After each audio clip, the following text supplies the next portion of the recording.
Welcome in, everybody. I'm Devon O'Day, and guess who I'm with? What's new at the zoo with? Jim Bartoo. That's another episode. We're here at African Fields, right? That's right. This is an African field area. This is one of the first exhibits that opened up when the zoo opened up here in 1997. And it was largely because we had this giant field and we had these hoofstock from where we were located before we moved to this property here. So it was easy to kind of move these animals in and kind of set them up in this field. It had existed previously, and the whole viewing area existed previously, so it was easy to set them up. And we've got 4 different species that are in this field. We've got zebra, we have eland, we have bontebok, and we have a female ostrich that's in there. She's the only ostrich we have, but we're looking around trying to get her some company. You know, you can't just go into Ostrich R Us and pick up an ostrich. They went out of business years ago, and the pet stores don't carry them anymore. You can't get them on Amazon, so we gotta look around a little bit further to figure out where we're gonna get these Bring back animals. the prized egg. You can't do that because it'll be a little one, and so it's a whole different thing. They may not get along. Well, I come from the Red River Valley of Louisiana. We've got something new at the zoo. Speaking of new, the Red River hog piglets are here. They're not from the same place, by the way. No, they're not. They're called Red River hogs because they're red. They're kind of a rust color, and their habitat is really kind of down by water's edge, which is why they're called a Red River hog, right? And these piglets look like, when they first came out, now they're bigger now, but when they first came out, they look like little red watermelons because they have kind of like modeling on the side of them. Super cute. We were able to finally get the exhibit baby-proofed, so they're now out on exhibit and the public can come out and see them. We have one viewing area open for them. We're still doing construction on leopard forests over there, but you can still see the Red River hogs. We were supposed to be down there today, but I had to move the whole thing up here because they're jackhammering and stuff like that over there, and we don't want that. Well, I always love the new babies at the zoo. Yes. And you got to see that. What is Zoo Pride? Oh, we have a new event this month to help celebrate Pride Month. We're going to have a Zoo Pride event, and it really is kind of an educational event to really tell people about all the different types of relationships that animals have with one another. You know, it's not, when most people think about traditional relationships with animals, it's usually there's a boy animal and a girl animal and they get together and have babies, and while that's true a lot of the times, it isn't true all the time, right? We have seen female and female relationships, male and male relationships. The zoo and in the scientific community, we've actually even seen animals that change sex over time. Fish, there's lots of different fish that do this. If they're in a school and the overpopulation of one gender versus another, one sex versus another, there were some that will transform into another gender. Some of them to take a position of authority within that school. Yeah, it's very complex. That's the 22nd of June. So if you're interested in that, come on out. There's lots to learn over something like that. It's just kind of a celebration of the diversity of the animal world. Wear your rainbows. That's your rainbows. right. That's what we're bring them gonna on do. out. All right, Pollinator Week. I love talking about the pollinators because because if you eat, you need pollinators. Yeah, there are so many different types of pollinators. They're not just bumblebees and honeybees and butterflies. There's all different kinds of bugs that pollinate. And pollination really is kind of the basis of a healthy environment, right? If you can't get animals to pollinate and spread, these plants don't grow.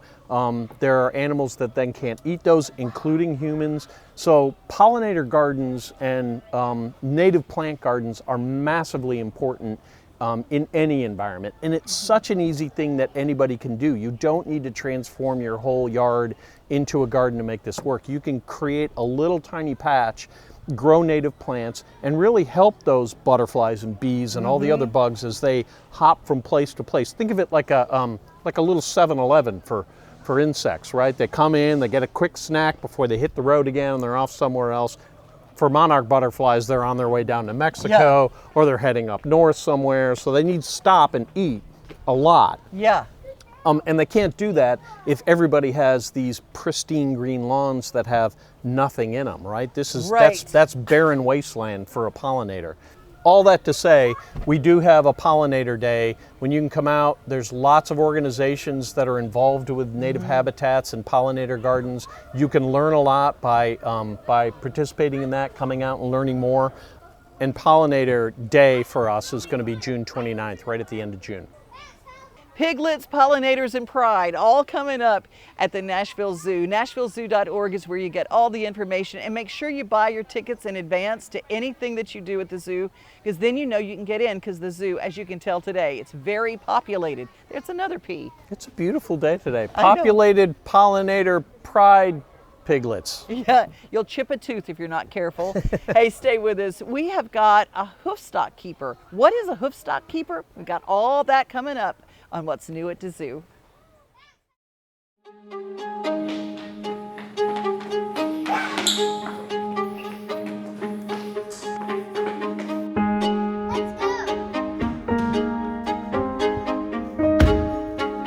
You girls having fun? Yeah, I'm going to key of my own pretty soon. Me too.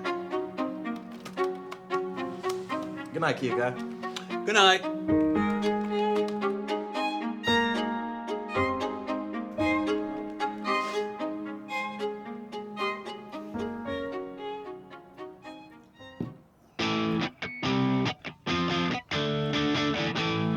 Buckle up, Dad.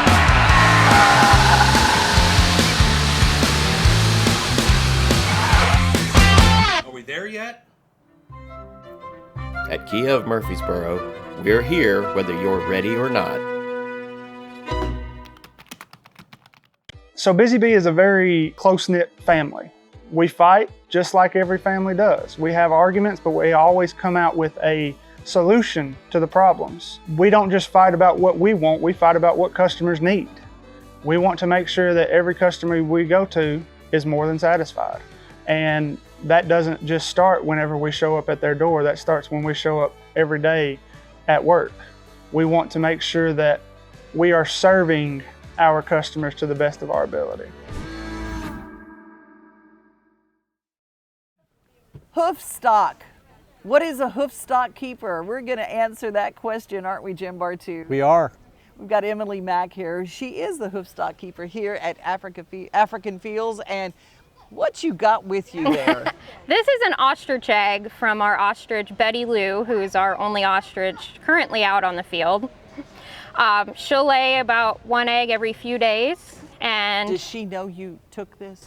she doesn't really show any maternal care toward them. Oh, okay. So That's why she won't sit on the fertile one that we're going to find Exactly, on Amazon. exactly. Yeah. Just an egg. So, like you said, it isn't fertile because we don't have a male, but ostrich will still lay eggs just like chickens will. And this egg can actually make the same amount as 24 chicken eggs would. Wow. Yeah. That's quite an omelet. Yeah, I was Yes, just thinking that. absolutely. And have people eaten these before? Yes, I've heard it compared to a duck egg actually Okay. versus a chicken egg. It has a lot more fat in it. Okay. So Betty Lou, like I said, will lay one every few days, but in the wild you would have a flock of ostriches that would lay all their eggs in a communal nest. Oh, wow. Okay. What eats them here? Because I know you've got a nest over here. Yes. But who do you feed these to some of your animals? I would think that if they're not fertile, you've got to do something with them. Yeah, so we take them for several different uses actually. So Okay. some of them we do feed them to other animals as enrichment. Those other animals may not necessarily come across ostrich eggs in the wild, but they are natural egg eaters, like Gotcha. our Komodo dragon.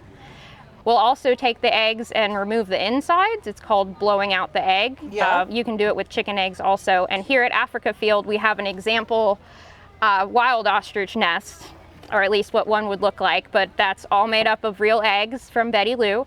Our AZAC chapter, which is the American Association of Zookeepers, will also take the eggs that have been blown out and decorate them or have artists decorate them for fundraisers, stuff like that. That's one heck of a Fabergé egg. Absolutely, Yeah. and Whoa. it's very hard. Yep. We've had artists come in and decorate them and then donate them back to us, and then we sell them for auction to raise money for conservation and things like that. Yeah. I just love that. Well, we're here at the African Fields exhibit. What kind of animals do we see here here. I mean, we kind of went through them in our first segment. Sure. But tell us a little bit more in-depth detail of and why they're here, because I don't think typically of a field with different kinds of animals being a good thing.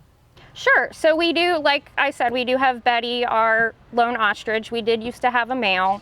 Unfortunately, he passed away due to some old age related complications. We also have 2 female zebra named Dottie and Stripette. So we have those 2 females. They're not an endangered zebra species, they're plain zebra. But one thing our mixed species exhibit serves as an example of is how species in the wild in Africa would all range together or eat near each other. And that serves a lot of evolutionary benefits. Mainly, there's more eyes to look for predators. Oh, I like that. Yeah, so if you see somebody running, you're gonna go too. Exactly. What's going on over there? Yeah. Yeah. Yeah. I love that. Yeah. And what's the thing that it's very big, looks like an antelope, but it's not, it's bigger, is an eland? Eland, they are actually a type of antelope. Oh, okay. Yeah, so we have common eland, and then there's also giant eland, which are slightly larger. So eland are the largest type of antelope. So if visitors come here and see our really big antelope with very long horns, those are our eland. We have a male named Loki. The males are typically bigger than the females. He's very big and muscular and in the prime of his life, so he's a grayish color. And then the females are kind of a light brown color. They're slightly smaller. And then you have another smaller kind of antelope species, white face in the front. What's that? That's called a bontabuck. Okay. So we've got, the smaller antelope species. They're a darker brown than the eland, and they do have a white face. They also have a white butt. It kind of looks like they're wearing white stockings. They're cute. very kind of flashily marked antelope. Beautiful animal. Yes, they are beautiful animals. Another reason that we have specifically the eland and the bontabuck out here are we have breeding herds. We're not currently breeding at this moment because of some different situations with managing the herds, but they are each part of their respective species survival plans. What is one thing, Emily, that you would like everybody to know when they're coming to African Fields? Sure. Do you have some highlights to, hey, you need to look for this? Sure. Well, the best time to see the animals is probably right at 9 a.m. when they first go outside. They do typically spend overnights in their barn areas. So when they first go out, it's new and exciting from the day before. So they're out looking for food, seeing what's changed overnight. Some of the animals, like the bontabuck, will actually scent mark. They have glands, right kind of between, underneath their eyes. So that's how they mark their territory. So they need to go. Like, shoot it out of their eyes? Does it shoot out of their eyes, or do they like rub it? That's a good question. They rub it. Okay, Yeah. all right. So it's Kinda like a it'll cat, kinda, like a a cat. Yeah. So they'll need to go remark where they were before to make sure no other bontabuck come by. So that's the time I would say they're the most active and probably the most interesting to watch. In terms of what I believe guests should know is these animals are really cool. The zebra, obviously, everybody gets excited about zebra, but even the antelope, sometimes it's easy to dismiss them as just another goat-looking or deer-looking. But if you really, especially if you come when they're active, take the time to watch them, especially if we have young ones, they can have some very cool behaviors. And back around to the first question when we first started off, exactly what is a hoof stock? Fair. So that is an animal with hooves. That makes sense. Yes. Yeah, that makes sense. Yeah. So what you would think of. Okay. How often do you, I don't even think about a bird having a hoof, but an ostrich has a hoof. Do you have to trim their hooves? Well, ostrich have feet, but they're just kind of in with it. Yeah, they are. The ostrich is not a hoof stock. Okay, do you have to trim their feet, their little? It depends. So with a lot of them, they will wear it down on their own. Their feet do constantly grow like our fingernails, and Betty Lou, our ostrich, does have one nail per foot. She has 2 toes and just one on each foot has a nail. So they'll usually, through walking and just looking for food and everything, they'll wear down their feet on their own.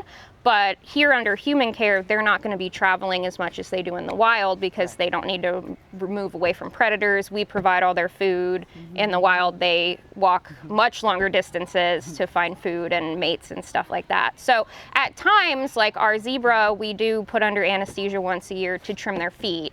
If anyone out there has horses, you do have to trim their feet much more often than that. I But was thinking you race ostriches. That's what I was thinking in my head. You know, maybe that. You know. Sure, yeah. Or you know that thing on TikTok. You know, long nail, short nail. Oh, that's why you got no boyfriend. no, we want shorter nails. Shorter nails. Shorter Yes. nails Yeah. are good for us. Yeah. We all want shorter nails. You are just a wealth of it. Did you know that you were going to go into hoof stock whenever you started working at the zoo? That's a good question. So I actually came up through the horse. I started riding horses when I was 10 and started working in barns. And then when I went to college, had an interest in wild animals. So hoof stock's kind of always been where I've been drawn to. I love it. I love it. So if you guys are out there, and I'm talking to all the horse girls out there, and the horse guys, but especially horse girls, because they fall in love with horses. There's something at the zoo for you. Absolutely. See, yeah. I love that. I love that. And if they're looking for a job at the zoo, Jim, where would they go to the? Everything is on our website, nashvillezoo.org. You look for the link that has careers. You can find it at the bottom of the website. You'll see a little link that says careers. You go to that. You can find internships and volunteer opportunities, as well as posted job opportunities. I love that. Well, you guys stick around because we've got so much more. What's new at the zoo with Jim Bartoo, and of course, Emily, thank you for your time. Of course. Thanks, Emily. Yeah. Stick around. So Busy Bee is a very close-knit family. We fight just like every family does. We have arguments, but we always come out with a solution to the problems. We don't just fight about what we want, we fight about what customers need. We want to make sure that every customer we go to is more than satisfied. And that doesn't just start whenever we show up at their door, that starts when we show up every day at work. We want to make sure that we are serving our customers to the best of our ability.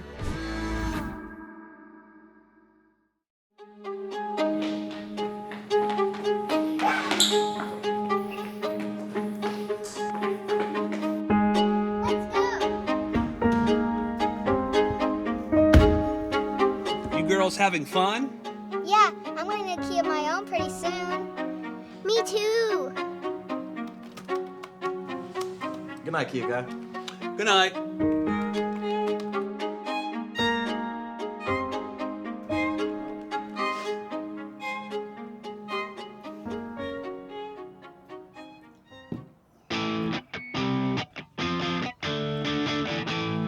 Buckle up, Dad.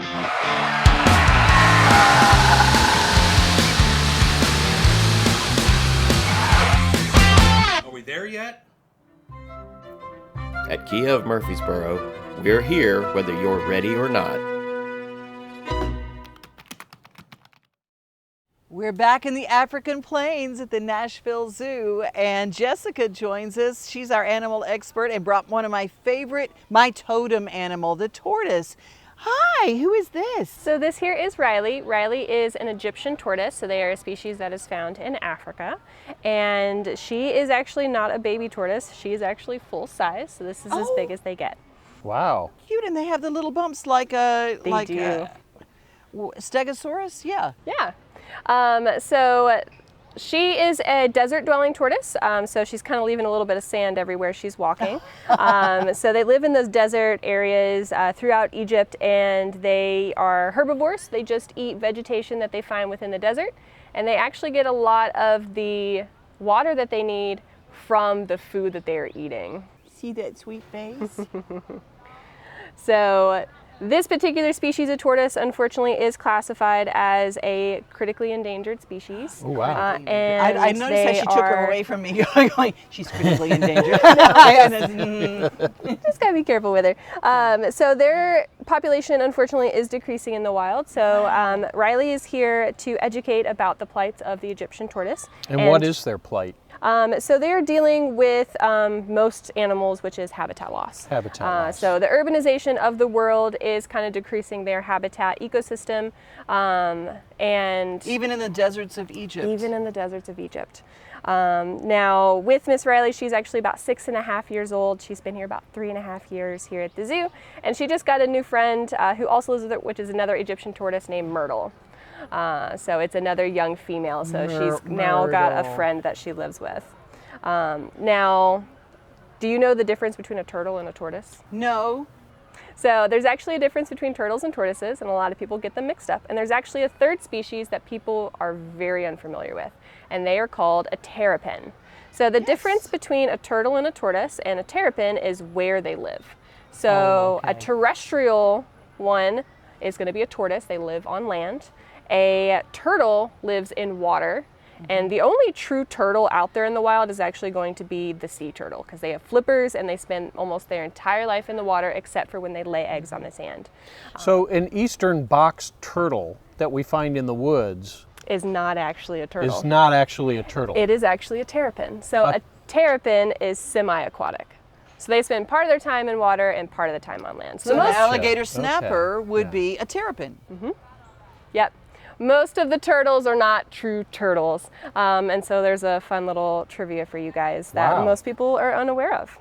That opens up a whole new world for me. Oh, yeah. And where would you find her if you come to the zoo? So where does she Miss Riley actually is an ambassador animal, which means that she lives behind the scenes, but she actually will come out and do our education programs like our summer camps or our like homeschool programs, TOTS programs, and she also goes off grounds as well. So she'll do outreaches to visit local communities, maybe your local school, your local library, nursing homes, and things like that. Oh, I love that. So she's a traveling tortoise. A traveling tortoise. Every once in a while. Has her little suitcase. She's ready to go. That's right. And now you have another animal to show us as well. I right? do have another animal. I have another reptile for you guys to meet as well. Okay, cool. Yeah. Well, we'll let another reptile. Give your assistant a minute to pull that one out and take this one away, and maybe tell us a little bit about ambassador animals in general. You've been working in that department for some time now. Yes. You know, how many ambassador animals do we have? We have a lot of people ask me. I get a lot of emails about Wilbur, the binturong. He's a right? big star. He's a big social media star. Is. So if people are coming from out of town and they want to be sure to see Wilbur, what's their best option for that? So we actually have about 80 different species of ambassadors in our collection, and we actually have multiples of some of those species. So I care for almost 200 animals here at the zoo. Oh my gosh. Birds, you think that one litter box at home is tough. Mammals, Wow. some insects or arthropods as well. So I work with a wide variety. Now Wilbur is a big one where he does occasionally make appearances in our animal shows, which happen daily right now at 1 and 2 p.m. They also may do some of our late night events that we have at the zoo, and also other big rentals or media things that pop up every once in a while as well. Fantastic. All right, and now we've got a great surprise for you, Devon, because I know that you like this animal so much. I'm sorry. I'm sorry. You're doing great. You're doing fine. So this here is Miss Melissa, and Melissa is a ball python, which is one of the most docile species of snakes found in the world. Good. I'm glad you brought the docile species. The sweetest animal you could ever think of. So this particular species is found in Africa, kind of near the Madagascar region. They are a species of snake that get the name ball python because mostly they're going to be on the ground curled up in a ball. One, it's very comfortable, but also that's a really good defense mechanism. Oh, okay. If predators get too close, they actually will tuck their head underneath the rest of their body to protect their head. I always kind of think of like when we used to do tornado drills in school, you would have to get down, cover your head for protection.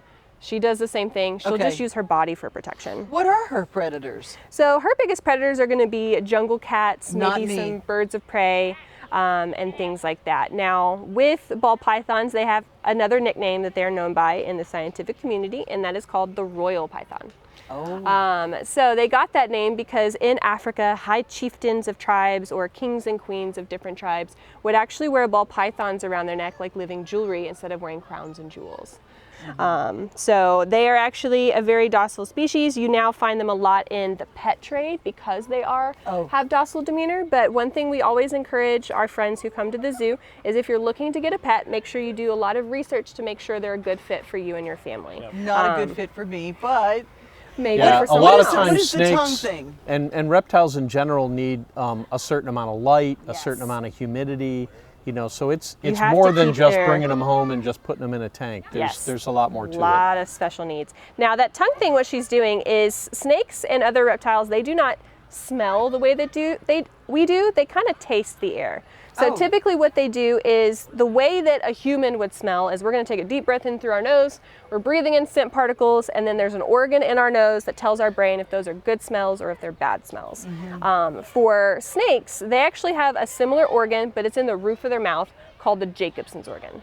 Okay. So what they do is instead of breathing in those scent particles, they actually will stick their tongue out and they'll catch the scent particles on their tongue.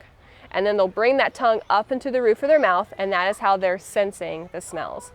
That's also why their tongue is forked. So whichever part of the tongue the scent particles land tells them which direction their food is or the potential danger is.